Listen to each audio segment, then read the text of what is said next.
नमस्कार, आप देख रहे हैं दी एज और मैं हुस्ने आपके साथ लेकर आई हूं दिन की अब तक की सबसे बड़ी और अहम खबरें, जो है राजनीतियों से नीतियों तक, अर्थव्यवस्था से आम जनजीवन तक और सड़क से संसद तक की सबसे इंपॉर्टेंट खबरें पेश होंगी हमारी खास रिपोर्ट के साथ। तो आइए शुरू करते हैं आज की प्रमुख खबरों के साथ। कांग्रेस नेता राहुल गांधी ने एक बार फिर वोट चोरी का मुद्दा उठाते हुए इसे बेरोजगारी से जोड़ा है। उन्होंने कहा कि युवाओं की सबसे बड़ी समस्या आज बेरोजगारी है और इसका सीधा संबंध वोट चोरी से है। राहुल गांधी ने अपने सोशल मीडिया प्लेटफॉर्म पर एक वीडियो साझा किया जिसमें युवाओं और पुलिस प्रशासन के बीच झड़प दिखाई दे रही है।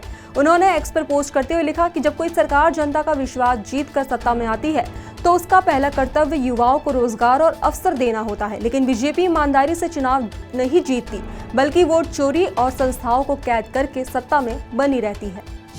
कांग्रेस सांसद शशि थरूर ने एक इंटरव्यू में अमेरिकी राष्ट्रपति द्वारा H-1B वीजा पर लगाई गई भारी फीस पर प्रतिक्रिया दी है। उन्होंने कहा कि इससे भले ही अमेरिका की ओर से भारत को दिया गया तीसरा झटका माना जा रहा हो, क्योंकि इसी वीजा के जरिए बड़ी संख्या में उच्च कुशल भारतीय अमेरिका में काम करते हैं, लेकिन लंबे समय से यह भारत के लिए फायदेमंद साबित हो सकता है। शशि थरूर ने कहा कि H-1B वीजा का मुद्दा हमें ज्यादा निराश होने की जरूरत नहीं है। ये सिर्फ एक अप्रत्याशित झटका है जिससे कुछ समय के लिए कंपनी और लोगों को नुकसान हो सकता है, लेकिन मध्यम अवधि में ऐसे परिस्थितियां बन सकती हैं जो हमारे लिए स्थिति को और मजबूत करेंगी। हमें हर बार खुद को पीड़ित के तौर पर देखने की मानसिकता से बाहर निकलना चाहिए।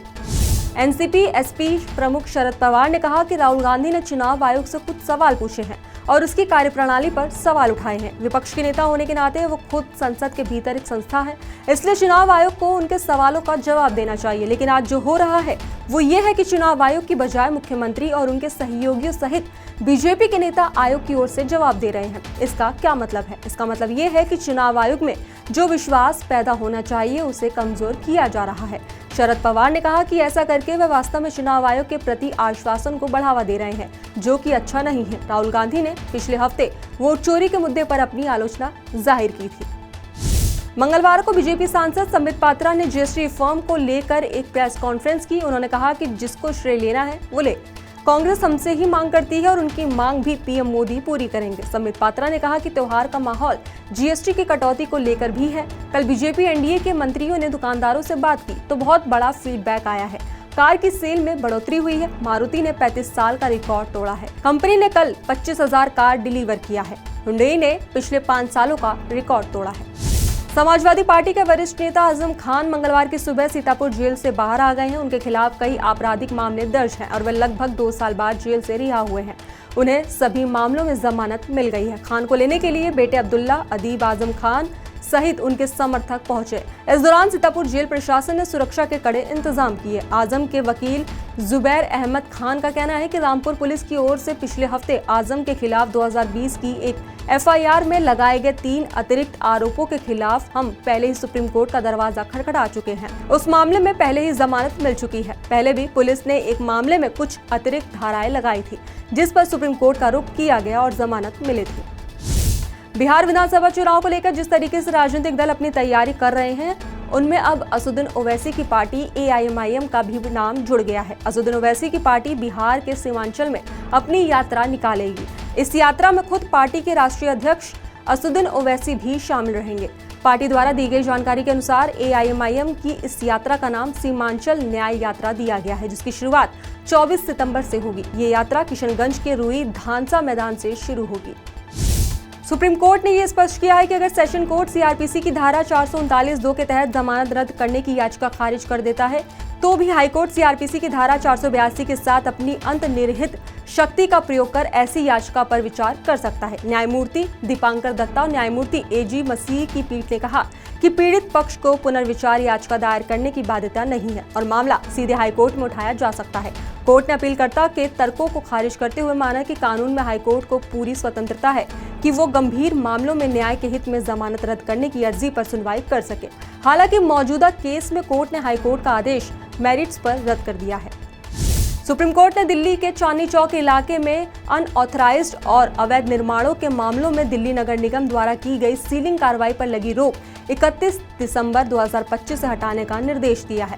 अदालत ने स्पष्ट किया है कि इस तारीख के बाद पारित सभी स्थगन आदेश निरस्त और निष्प्रभावी हो जाएंगे और अगर किसी को आपत्ति है तो वह 31 दिसंबर से पहले कोर्ट में आवेदन कर सकता है। कोर्ट ने एमसीडी अधिकारियों को सीलिंग आदेश लागू करने के लिए कहा है और पुलिस को पूरी सहायता देने के निर्देश दिए हैं। दुकानदारों की आपत्तियों पर कोर्ट ने स्टेटस रिपोर्ट मांगी है कि क्या उनकी संपत्तियां शुरू से कमर्शियल रही है या बाद में उपयोग बदला गया। बॉम्बे हाईकोर्ट ने फैसला सुनाया है कि किसी महिला को उसके साझा घर में रहने से रोकना घरेलू हिंसा के दायरे में आता है, चाहे उसका उस घर में अधिकार, स्वामित्व या फिर आर्थिक हित न हो।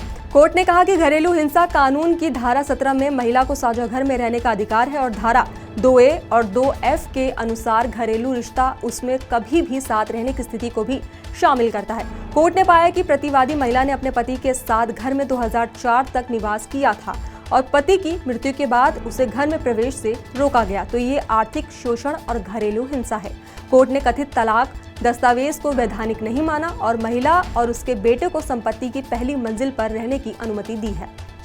पूर्व भारतीय क्रिकेटर युवराज सिंह से ईडी ने ऑनलाइन बैटिंग ऐप 1xBet से जुड़ी मनी लॉन्ड्रिंग मामले में पूछताछ की।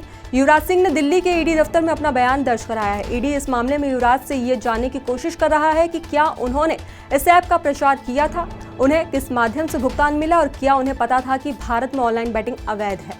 इससे पहले इस मामले में सुरेश रैना, शिखर धवन और रॉबिन उथप्पा से भी पूछताछ हो चुकी है।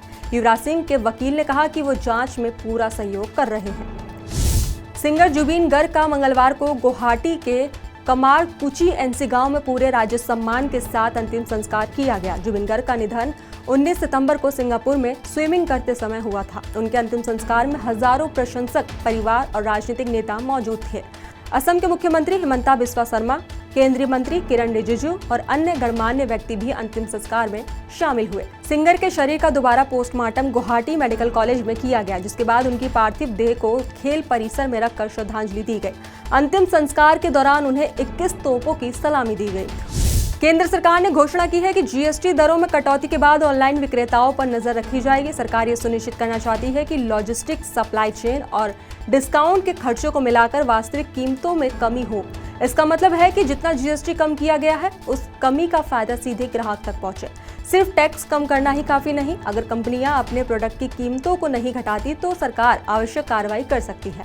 इस कदम से ग्राहकों को सस्ते सामान मिलने की उम्मीद है और बाजार में पारदर्शिता बढ़ेगी।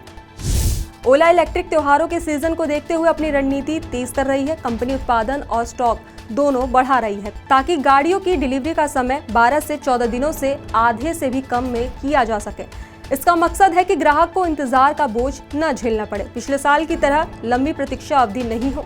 दूसरी ओर ओला अब भारी छूट और डिस्काउंट देने की बजाय मुनाफा पर ध्यान दे रही है। कंपनी अपनी EBITDA मार्जिन सुधारने की कोशिश कर रही है। ओला की सबसे ज्यादा बिकने वाली scooter model S1 Pro Gen 3 है, जो इस फेस्टिवल सीजन में बिक्री की रीढ़ बनने की उम्मीद है। आज बाजार में सेंसेक्स निफ्टी में थोड़ी रिकवरी देखी जा रही है।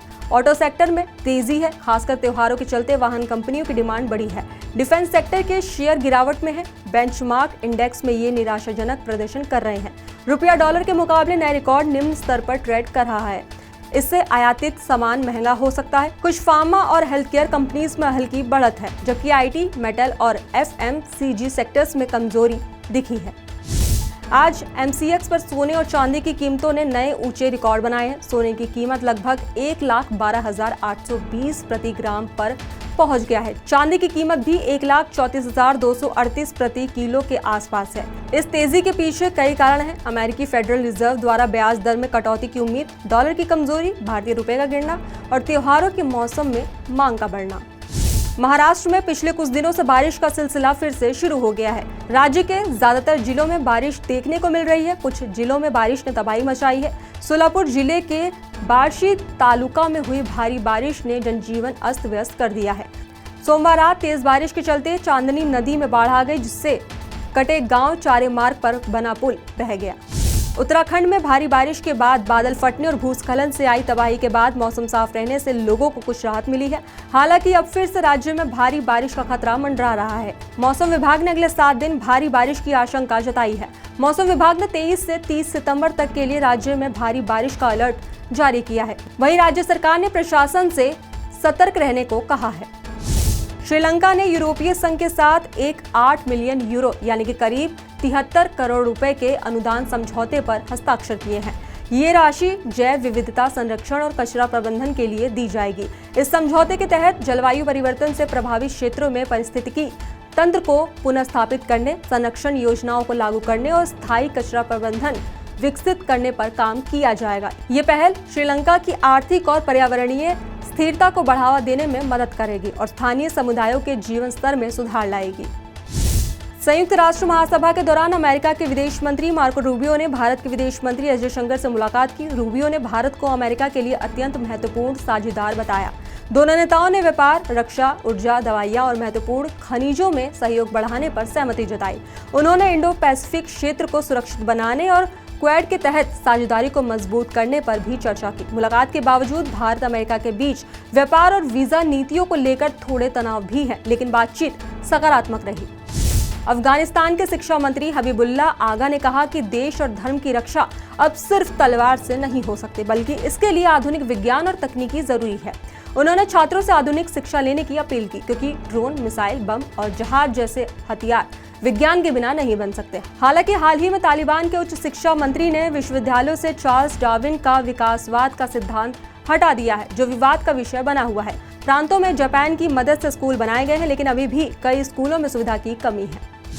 चीन ने दुनिया का सबसे ऊंचा कंक्रीट फेस रॉफेल बांध दाश किसिया बनाया है, जिसकी ऊंचाई 247 मीटर है, जो करीब 80 मंजिला इमारत के बराबर है। इस बांध को बनाने में आर्टिफिशियल इंटेलिजेंस, डिजिटल ट्विन और ब्लॉक चेन तकनीक का इस्तेमाल किया गया है। ये बांध चीन के शिनजियांग क्षेत्र में कुमारक नदी पर बना है और इससे 1.9 बिलियन किलोवाट घंटे बिजली पैदा होगी, जो लगभग 1.8 लाख अमेरिकी घरों के लिए पर्याप्त है। बांध की सहायता से 5,33,000 हेक्टेयर से ज्यादा कृषि भूमि को पानी भी मिलेगा और बाढ़ नियंत्रण में मदद मिलेगी।